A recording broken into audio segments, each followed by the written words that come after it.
Wherever you go, whatever you do, throw a little at it. Omax, Vest and Briefs. Iran தலைநகர் Tehran, Tabriz மற்றும் இஸ்ஃபகான் மீது Israel பதில் தாக்குதல் நிகழ்த்தியுள்ளது. Iran ராணுவம் நள்ளிரவில் இஸ்ரேல் மீது ஏவுகணை தாக்குதல்களை நடத்திய நிலையில் ஈரான் மீது இஸ்ரேல் பதில் தாக்குதல் நடத்தியுள்ளது. ஈரானுக்கு பதிலடி கொடுக்கும் விதமாக ராணுவ நிலைகளை குறிவைத்து இஸ்ரேல் பதில் தாக்குதல் நடத்தியுள்ளது. மேற்கு மற்றும் மத்திய ஈரானில் தாக்குதல்கள் நடத்தியதை இஸ்ரேலிய பாதுகாப்பு படைகள் உறுதிப்படுத்தியுள்ளன.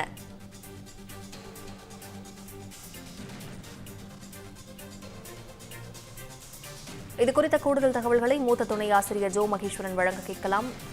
வணக்கம் ஜோ மகேஸ்வரன், இது குறித்த முழு விவரங்களை பதிவு பண்ணுங்க. கடந்த பிப்ரவரியில் ஈரான் மீது இஸ்ரேல் மற்றும் அமெரிக்காவுடைய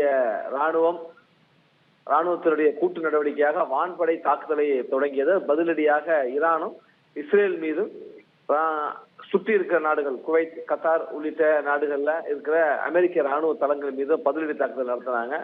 தொடர்ச்சியாக இருதரப்பு தாக்குதல் தீவிரமாக இருந்த சூழல்ல அப்புறம் பேச்சுவார்த்தை அதெல்லாம் நடந்து இப்ப ஹார்முஸ் நீரிணையில் வழியாக சரக்கு கப்பல்கள் போக்குவரத்து என்பது தடையாகி இருக்கிற சூழல்ல இப்ப அது ஒரு பக்கம் பேச்சுவார்த்தை நடத்திட்டு இருக்காங்க. ஹார்முஸ் நீரிணை ரெண்டு பக்கமும் அமெரிக்காவுடைய கப்பல்கள் நிறுத்தப்பட்டிருக்கிற சூழல்ல அமெரிக்கா அதிகார துணியில பேசிட்டு இருக்காங்க, அதிகாரத்தின் மொழியில பேசுறாங்க அப்படின்னு ஈரான் குற்றச்சாட்டு சொல்லிட்டு இருக்க சூழல்ல மீண்டும் ஈரான் இஸ்ரேல் இடையே ஒரு தீவிர வான் தாக்குதல் என்பது தொடங்கி இருக்கிறது தான் பார்க்கிறோம். ஈரானிய பகுதிகளில் ஈரான் தலைநகர் உள்ளிட்ட ராணுவ தளங்கள் உள்ளிட்ட இடங்கள்ல இஸ்ரேல் ராணுவம் ஏவுகணை வான்வெளி தாக்குதலை நடத்தினாங்க. பதிலுக்கு ஈரானும் இஸ்ரேல், அதாவது மேற்கு பகுதி மற்றும் மத்திய பகுதியில் இருக்கிற இடங்கள்ல ஈரானும் ஒரு பதிலடி தாக்குதலை நடத்தியிருக்கிறது. அங்க இஸ்ரேலுடைய ராணுவத்தினுடைய ராணுவ நிலைகளை குறிவைத்து இந்த தாக்குதலானது நடத்தப்பட்டிருக்கிறது.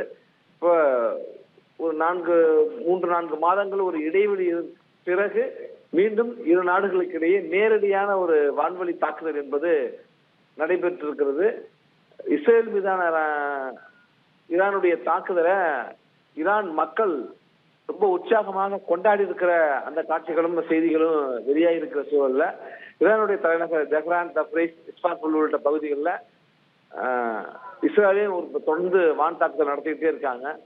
இவர்களும் தாக்குதல் நடத்துகிற அதே சூழல்ல இஸ்ரேலுடைய பிரதமர் பெஞ்சமின் நெதன்யாகுவோடு அமெரிக்க அதிபர் டொனால்டு ட்ரம்ப் ஆலோசனை நடத்தியிருக்கிறார். அந்த அமெரிக்காவும் இஸ்ரேலும் தொடர்ச்சியாக ஒரு ஆலோசனை நடத்திட்டு இருக்கிறப்ப சரியான பதிலடியை கொடுப்போம் அப்படின்னு இஸ்ரேல் ராணுவம் சொல்லுது. எங்கள் மீது தாக்குதல் நடத்தினா இன்னும் பதிலடி அதிகமாக இருக்கும் அப்படின்னு ஈரானும் சொல்றாங்க.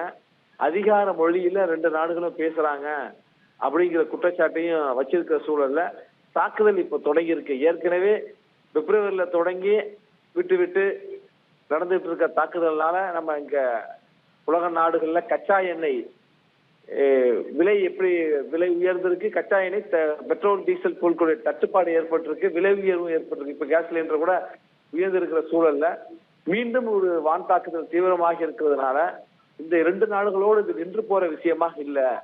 இது உலகளாவிய பெரும் தாக்கத்தை, முக்கியமாக எரிபொருள் சந்தையில ஒரு பெரும் தாக்கத்தை ஏற்படுத்த போகுது. அப்போ விளைவுகள் இன்னும் மோசமாக இருக்கும். இது உடனடியா முடிவுக்கு வரப்போகுதா? ஒரு பக்கம் பேச்சுவார்த்தையும் நடந்துகிட்டு தான் இருக்கு. பேச்சுவார்த்தையை மீறினா நாங்க தாக்குதல் நடத்துவோம்னு அமெரிக்கா சொல்றாங்க. நீங்க அந்த காட்சிகளை பார்க்கலாம்.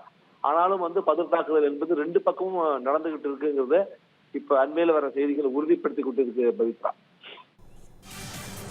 விவரங்களுக்கு நன்றி ஜோ மகேஸ்வரன்.